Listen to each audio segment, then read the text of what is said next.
Bonsoir à tous, ravi de vous retrouver sur l'antenne de Tandem TV pour une nouvelle émission des grands procès de l'État d'Israël. Et ce soir, pour nous raconter une affaire très particulière, j'ai le plaisir d'être accompagnée par Greg Weitz, notre avocat tandem local. Bonsoir Greg. Bonsoir Galit. Comment vas-tu ? Très très bien. Alors Greg, ce soir, tu vas nous raconter une des affaires les plus complexes qu'ait connue le système politico-judiciaire israélien. C'est l'histoire, c'est l'affaire de ce qui s'appelle le bus numéro 300, en hébreu dans le texte, Parashat Kav Shlosh Meot. Je te laisse la parole, raconte-nous tout.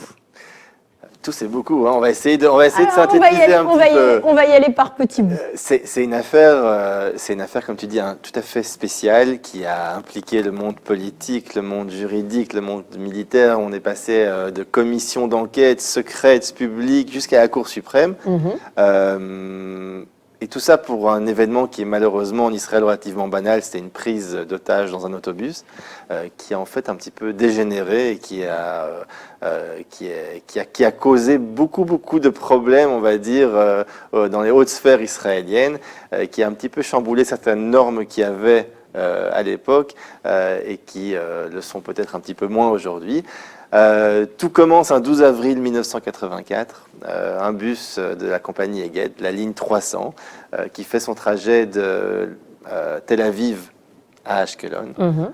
Tout se passe bien jusqu'à ce qu'on arrive à Ashdod, où 4 passagers montent dans le bus et au bout de quelques minutes, on découvre que ces 4 passagers sont en fait des terroristes palestiniens dont le but est de détourner le bus, de l'amener à la frontière égyptienne, même au-delà de la frontière égyptienne, et de demander la libération de 500 prisonniers palestiniens. Ça, c'est un petit peu Donc ça, le décor. Ouais, le décor est planté. Donc là, ils prennent donc en otage, dans le bus, il y a une quarantaine de passagers. Dès qu'ils entrent dans le bus, dès la prise d'otage, il y a un des passagers qui est blessé. Et quelques minutes après, le bus est arrêté. Il y a une femme enceinte dans ce bus et elle simule des contractions. Elle dit qu'elle va accoucher. Elle se lève. Le chauffeur a la présence d'esprit d'ouvrir les portes et, sous le regard sidéré des 4 Palestiniens armés jusqu'aux dents quand même, hein, ils ont une valise pleine d'explosifs, ils ont des couteaux. Eh bien, tout simplement, elle descend du bus et elle se barre.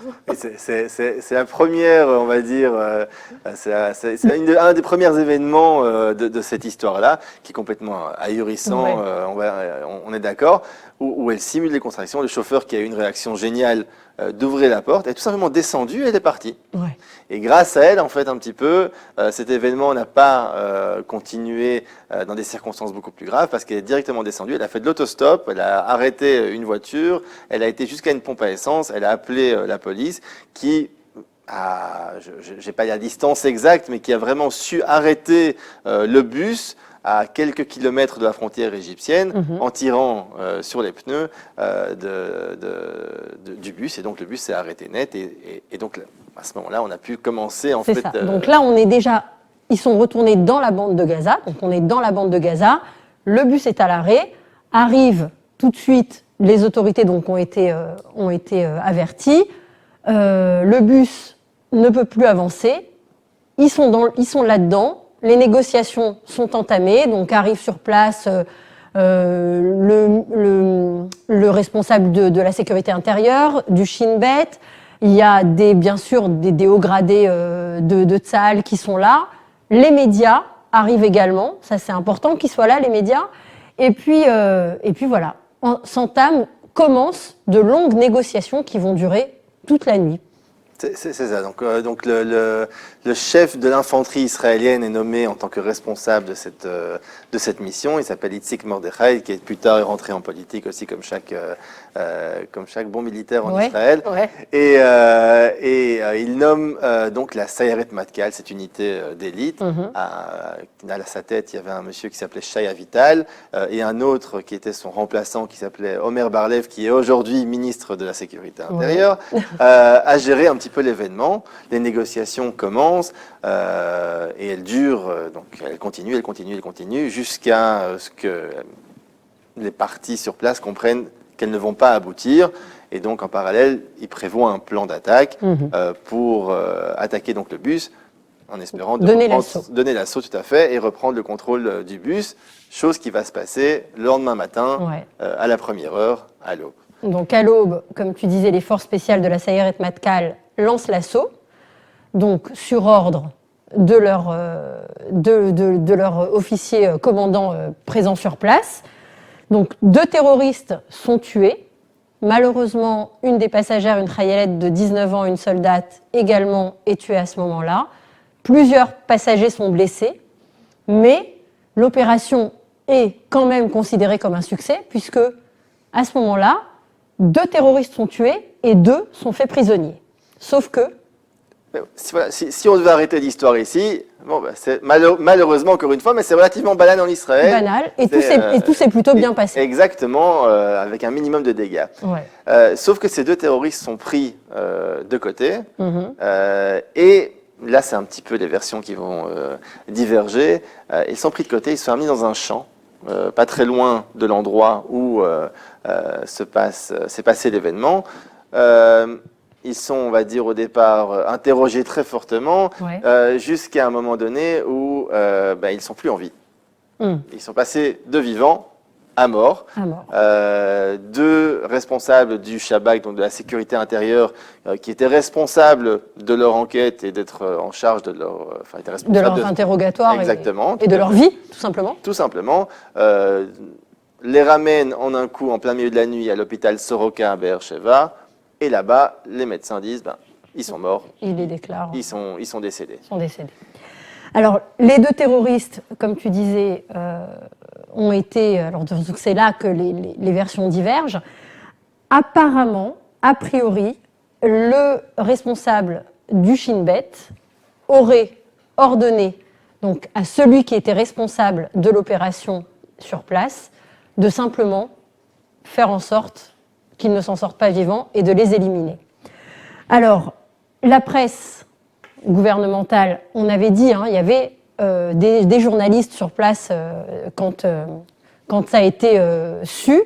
La presse gouvernementale israélienne annonce d'abord que les 2 terroristes ont été capturés en vie, pour annoncer plus tard que finalement, non, ils avaient été tués lors de l'assaut. Et c'est là qu'intervient quelque chose qui, nous, Français, nous paraît complètement aberrant, la censure militaire. Donc la censure militaire, à ce moment-là, peut-être davantage qu'aujourd'hui, a un rôle encore très important. Et la censure militaire intervient, et les premiers rapports publiés en Israël, et dans le monde d'ailleurs, affirment que les 4 terroristes ont été tués lors de l'assaut, point barre. Tout à fait.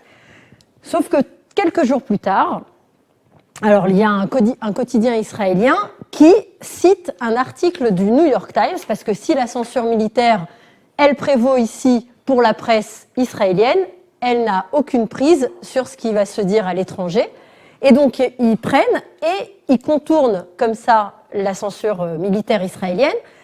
Et donc ils publient des photos de ces 2 terroristes qui ont été donc faits prisonniers et vivants. Donc là, cafouillage. La cafouillage, et comme tu as effectivement dit, on touche un problème qui est de moins en moins d'actualité aujourd'hui, parce qu'avec Internet et tout ça, c'est difficile de vraiment conserver une censure. On n'oublie pas, on est en 1984 à l'époque, c'était plus contrôlable, plus gérable en fait. Et ce qui s'est passé, c'est que ces 2 photos ont été publiées, 2 photos où on voit effectivement que ces terroristes sortent vivants, enfin 2 des 4 terroristes sortent vivants du bus, et donc en fait que l'État ou la presse étatique israélienne a menti. Et donc, on se retrouve un peu dans une situation désagréable où les informations qui émanent donc de l'État ne sont pas vraies et on doit faire face à ça. Directement, bien évidemment, ceux qui ont, d'une manière ou d'une autre, n'ont pas respecté cette censure sont punis. Bon, c'est pas des grosses punitions, bien évidemment, mais ils sont punis. Et donc, Israël doit faire face.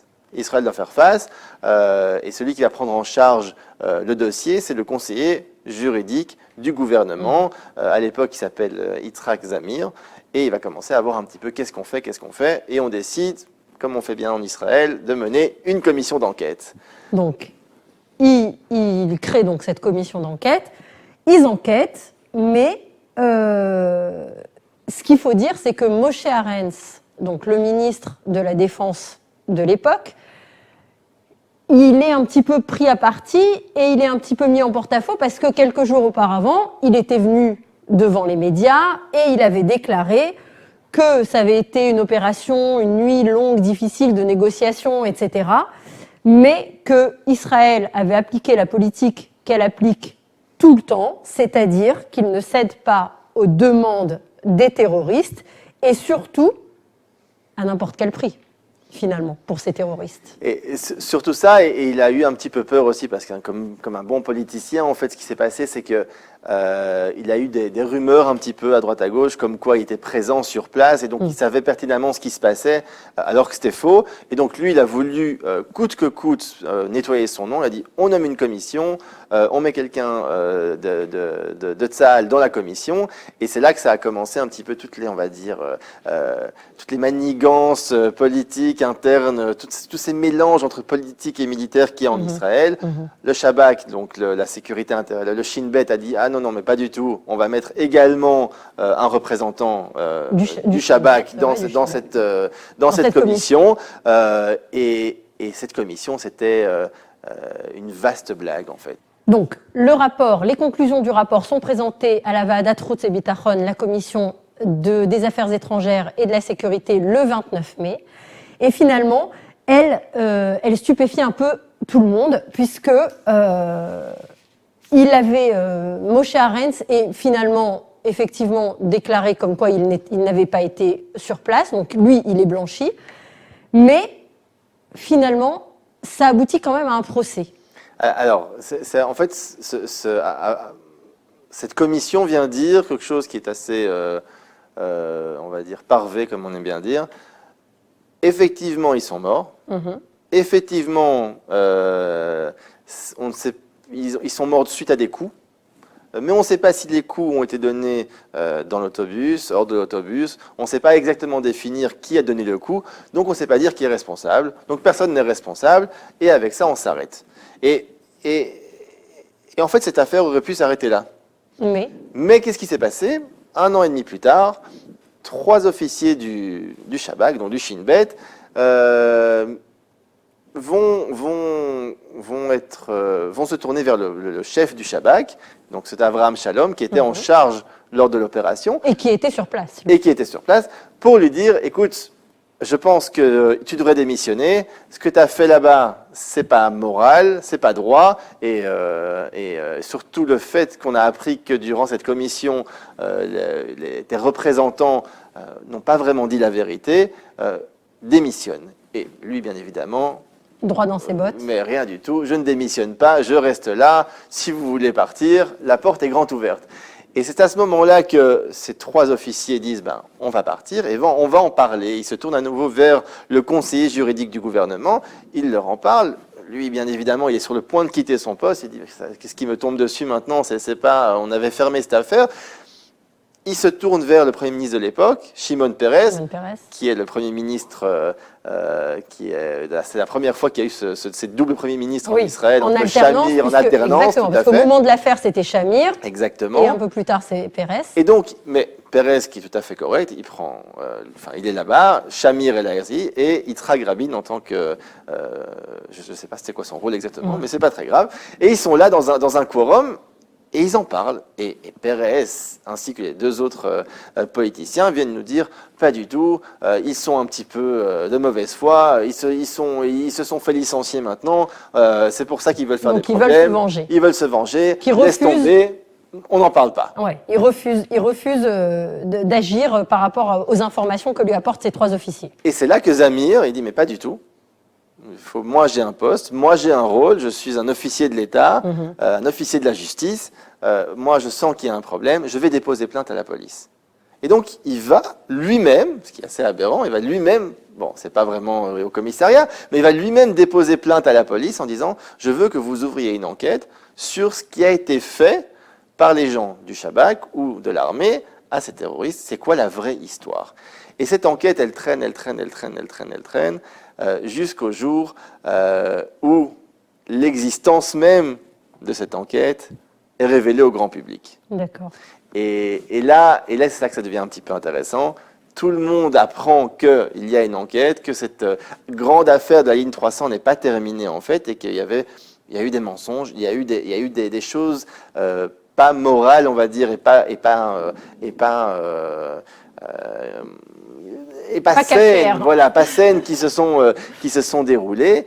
Et donc, bien évidemment, comme en Israël, le bruit commence, la presse commence à en parler, et on se retrouve dans une situation où tant le chef du Shabak que les politiciens ne peuvent plus se cacher derrière des arguments de sécurité, des arguments de on ne peut pas en parler, sinon la sécurité d'Israël va en pâtir, et ils doivent faire face.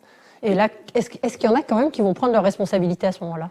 Alors, pas de plein gré, on va dire, ni avec beaucoup d'enthousiasme, mais ce Abraham Shalom, effectivement, démissionne. Mais avant de démissionner, ainsi que des autres, ils viennent et ils proposent pas une condition, mais ils disent, voilà, moi je veux que ce sujet, ce thème soit arrangé d'une manière ou d'une autre. Et donc tout le monde est en train de réfléchir comment d'une part on conserve un petit peu l'honneur et le respect de ces mêmes personnes, mais d'un autre on leur fait expliquer que voilà, c'est pas comme ça qu'on se comporte dans le service public. Alors est-ce que c'est l'honneur des personnes qui veulent conserver, ou est-ce que c'est vraiment, tout simplement, si tu veux, la marge de manœuvre que peut avoir un officier quand il est confronté à une affaire comme celle-là, et de pouvoir prendre la décision, même à ce moment-là, de prendre ou de tuer ou d'assassiner, clairement. Exact. Ça, c'est une partie des choses qu'il faut discuter après aussi, en fait, suite à cette affaire. Parce qu'un des arguments de Abraham Shalom, il disait, mais moi, c'est pas moi. Moi, j'ai reçu le hockey de quelqu'un de plus haut. C'est qui quelqu'un de plus haut? Est-ce que c'est le ministre de la Défense? Est-ce que c'est le Premier ministre? On n'en sait rien. Et je suppose qu'à ce moment-là, il ne pouvait pas non plus trop en dire. Donc, tout le monde s'est réuni pour trouver une solution. Et ils ont trouvé une solution à l'israélienne. Quelque chose qui n'avait jamais eu lieu dans le droit israélien. Mais est-ce qu'il y a eu un procès? Alors, il n'y a pas eu de procès. Clairement, il n'y a pas eu de vrai procès avec des juges, avec un jury. Je vais te dire mieux, il n'y a même pas eu d'enquête. Enfin, il y a eu une enquête, mais cette enquête, en fin de compte, n'a pas abouti. D'accord. En fait, c'est complètement ahurissant. Ce qui s'est passé, c'est qu'ils ont fermé un deal. Ils ont décidé entre eux de la manière dont l'enquête et l'après-enquête et le rôle de chacun dans le service public allait être défini. Donc, et donc, ce qui s'est passé, c'est qu'ils ont trouvé une idée de dire que le président israélien, qui a une de ses compétences majeures est de pouvoir gracier des personnes qui ont été... On va faire des grâces présidentielles, comme ça se passe un peu partout. Voilà, va gracier, avant même que l'enquête soit ouverte, ces mêmes personnes qui étaient impliquées dans cette affaire de la ligne 300. Donc à l'époque, si je ne me trompe pas, c'est Weizmann le président. Oui, c'est Weizmann. Lui, bien évidemment, ce qu'on lui dit de faire. Il gracie. Et donc, Abraham Shalom est gracié, Ehud Yatom est gracié. Mais ils sont graciés avant même d'avoir été reconnus coupables. Ou ils ont été reconnus coupables, mais pas accusés et pas sanctionnés. On est avant l'enquête. On est avant l'enquête policière. On est avant l'enquête policière. Ils sont graciés avant l'enquête policière. Bon, il y a eu bien évidemment des débats juridiques qui viennent dire, même les personnes qui ont été graciées, ont dit attends, mais si moi je suis gracié et si j'accepte cette proposition, ça veut dire d'une certaine manière que je reconnais être coupable. Mais pourtant, ils ont été suffisamment, on va dire, convaincus que c'était la bonne chose à faire pour eux. Et donc, ils ont accepté ce deal. Et donc, ce deal, cette affaire a été proposée et a été acceptée. Sauf que, Il y a en toujours Israël, comme en un petit Israël, grain de sable. on a ce qui s'appelle la Cour suprême. Et donc, Mais qui s'est retourné vers cette Cour suprême, finalement, là maintenant, pour contester la grâce présidentielle, etc. Il y a quelqu'un qui est venu et qui a saisi cette Cour suprême. alors, je ne sais pas te dire exactement qui est venu, mais c'était une partie civile, comme on va dire comme D'accord. ça, qui s'est tournée, qui bien évidemment, toute cette histoire est maintenant publique, qui se tourne vers la Cour suprême et qui dit, mais on ne peut pas gracier quelqu'un qui n'a même pas été encore inculpé. Ouais. C'est complètement illogique. Et pourtant, la Cour suprême qui a ce pouvoir de pouvoir interpréter les lois Et s'arranger et s'arranger quand avec. Ah, Jusqu'à aujourd'hui. Jusqu'à aujourd'hui, bah, et moi je trouve dans le bon sens du terme, à 2 voix contre une. Ouais. Et à ce moment-là, à cette époque, Aaron Barak, qui était un des juges qui a fait cette révolution juridique, était contre Darkin. Il a dit, mais on ne peut pas gracier quelqu'un qui n'est pas encore inculpé. On dit, mais il n'y a pas de souci avec ça. On peut gracier quelqu'un qui n'est pas encore inculpé. Et on donnait en fait le feu vert à la signature de cet accord avec. Et à la conclusion finale de cette affaire. Exactement. Il y a eu cette enquête en fait de police en fin de compte qui ont découvert qu'effectivement tous les gens du Shabak lors de la première commission avaient menti, que la personne du Shabak, le représentant du Shabak qui se trouvait au sein de la commission donnait des informations aux témoins Oui. et donc c'est pour ça que la plupart de ces gens-là ont été démis de leur poste. Ça ne leur a pas empêché d'en trouver un autre dans le service public ailleurs parce que c'est pas un souci. Mais du moins, bon, leur nom reste quand même Entaché de cette affaire. par cette Alors, affaire. quel parallèle tu pourrais faire, toi, parce que je sais bien que tu y as pensé et que tu nous as pas amené cette affaire pour rien, avec aujourd'hui, par exemple, est-ce qu'aujourd'hui, en 2021, une affaire comme celle-là pourrait avoir lieu, pas bien sûr la prise d'otage et la bavure qu'il y a eu en même temps que l'assaut. Ça, je pense que ça pourrait, mais est-ce que ça pourrait être dissimulé aujourd'hui avec tout ce qu'on sait des réseaux sociaux et de la transparence, de la politique de transparence? Je crois d'abord qu'au niveau de la censure, c'est plus possible aujourd'hui. On l'a vu, cette censure, elle est quasiment aujourd'hui plus réaliste avec Internet, avec tout ce qui se passe sur le net aujourd'hui. Je ne pense pas que cette censure est encore quelque chose de réaliste. Donc pouvoir garder ce secret est quelque chose de relativement compliqué.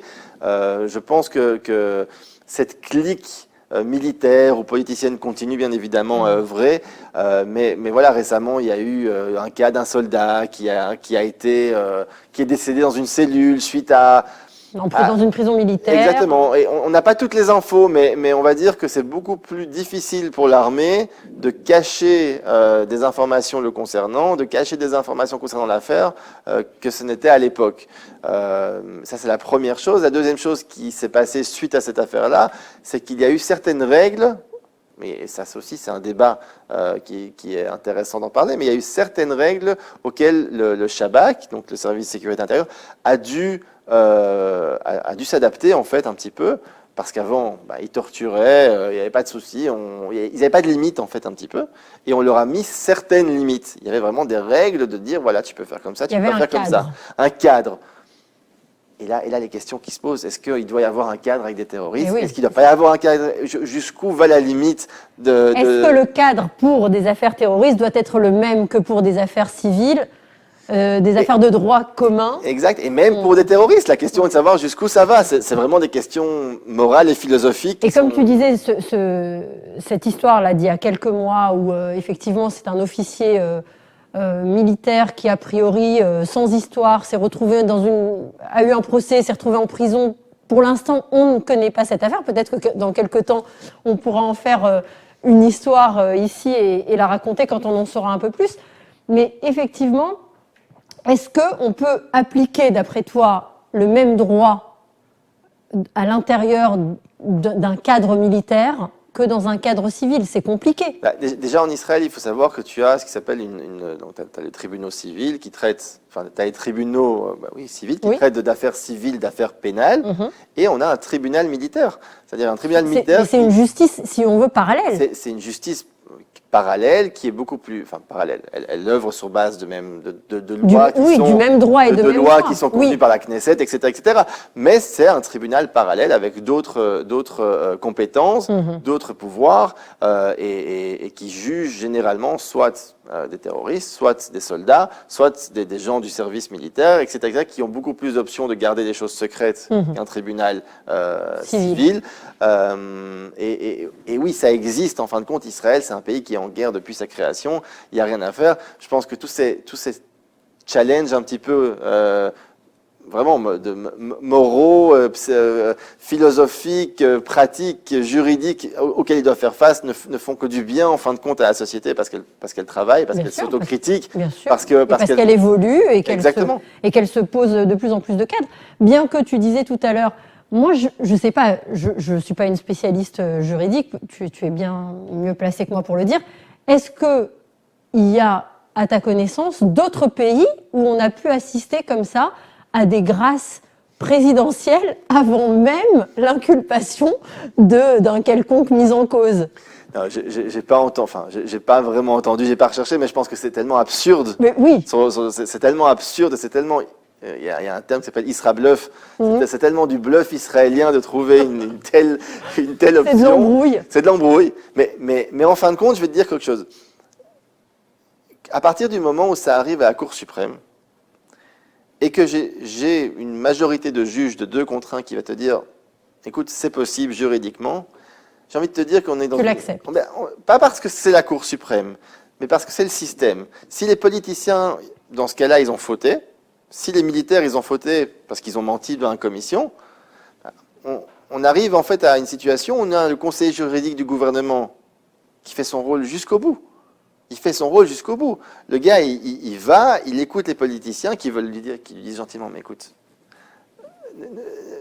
fais passer, va voir ailleurs, ne nous embête pas avec cette histoire-là.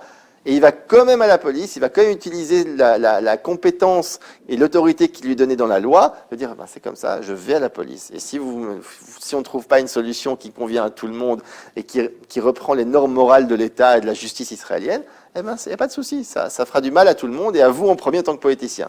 Et qui c'est mieux que toi, que quand un politicien, on menace sa chaise, son siège, donc son siège est menacé, donc à ce moment-là, il fait tout ce qu'il faut pour trouver une solution. Exactement. Et la Cour suprême a donné son OK. La Cour suprême a donné son OK. Alors là, juste pour conclure vraiment, et pour un petit clin d'œil à notre époque, parce que là, on vous rappelle qu'on était quand même en 1984 quand ça s'est passé, et en 1986 quand la Cour suprême s'est prononcée, donc c'était il y a 35 ans, mais malgré tout, on a failli, s'il avait accepté, il y a quelques mois, voir à nouveau cette histoire de grâce présidentielle mise en branle, mise en marche, pour quelqu'un que tu apprécies, je le sais, pour Bibi Netanyahou. Alors, Bibi, lui, il y a quelque temps, il y a une partie de la classe politique qui était tellement pressée qu'il s'en aille, qu'ils lui ont proposé écoute, barre-toi, et en contrepartie, tu auras droit à une grâce présidentielle, même si tu n'es pour l'instant inculpé de rien du tout. Alors, il y a 2 petites différences. La première, déjà, on ne va pas rentrer dans un débat politique, mais c'est... Tu as vu comme j'essaye de t'entraîner. Il n'y a pas de souci. Mais c'est également une partie de la droite à l'époque qui avait proposé cette proposition. La petite différence, c'est que contre Netanyahou, il y avait déjà une enquête et il y avait déjà un acte d'inculpation. Pour te rappeler par rapport à l'autre, on n'était pas du tout dans ce sens-là. Mais effectivement, à partir du moment où la Cour suprême prend une décision, la règle en Israël, elle dit, c'est qu'elle fait ce qui s'appelle un takdim, une jurisprudence. Et cette jurisprudence, elle a quasiment une même valeur légale qu'une loi. C'est-à-dire que tu as la loi, mais si tu as la jurisprudence qui vient convenir d'autres faits, on va dire, ou d'autres manières de se comporter, cette jurisprudence fera foi. Et donc, ils ont dit, écoute, il y a une jurisprudence qui date d'il y a 30 ans, vas-y. Et je pense que, bon, ça, je ne sais pas, je ne rentre pas c'est pas une analyse politique, mais je pense que c'est surtout au niveau moral que Netanyahou a refusé, en se disant, si j'accepte, ça veut dire que j'admets que je suis Ma coupable. culpabilité. Et je pense que ça, et jusqu'à aujourd'hui, il ne C'est voudra impossible. pas le dire. Et donc, Mais parce qu'il n'est pas coupable. Ouais, ça, on c'est- rigole, on rigole, on rigole. On ne rentre pas effectivement, là-dedans. mais c'est ça, je pense qu'il a voulu se dire, et c'est les mêmes questions que certains des fonctionnaires. Il y a certains officiers, même du Shabak de l'époque, qui ont refusé ce deal-là en disant non, mais moi pas du tout. Moi je ne suis pas coupable, moi j'ai œuvré de bonne foi. Et le Zamir, donc le conseil juridique du gouvernement, a même dit ok, bon, bah, je ferme l'affaire contre eux. Et donc ils n'ont pas eu cette tâche en Ils fait l'ont un pas petit eu. peu. Exactement. Mais c'est intéressant, mais c'est typiquement israélien, quoi. Alors écoute, on verra. Peut-être aussi qu'on se retrouvera un jour sur un procès Netanyahou. Pour l'instant, ils n'ont pas encore réussi à l'amener jusqu'au procès, mais peut-être que ça viendra. En tout cas, merci Greg pour cette histoire effectivement pas banale et assez intéressante, typique quand même de la justice et de... Voilà, et c'est très israélienne Très. dans son fond.